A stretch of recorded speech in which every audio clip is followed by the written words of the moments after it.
In this video, I will show you how to change the default download location in Windows 11.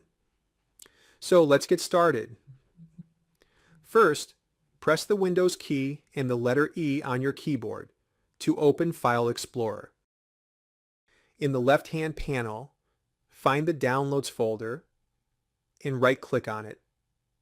From the menu, click Properties. In the Properties window, click on the Location tab. Now, click the Move button and navigate to the new folder you want to use for downloads. Select your desired folder and click Select Folder. Once done, click the Apply button in the Properties window. A confirmation prompt will appear, asking if you want to move all files from the old Downloads folder to the new one. Click Yes to move them, or No to keep them in their current location. And that's it.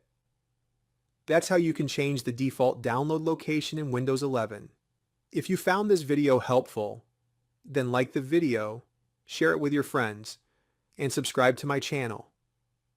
Thanks for watching, and I'll see you in the next video.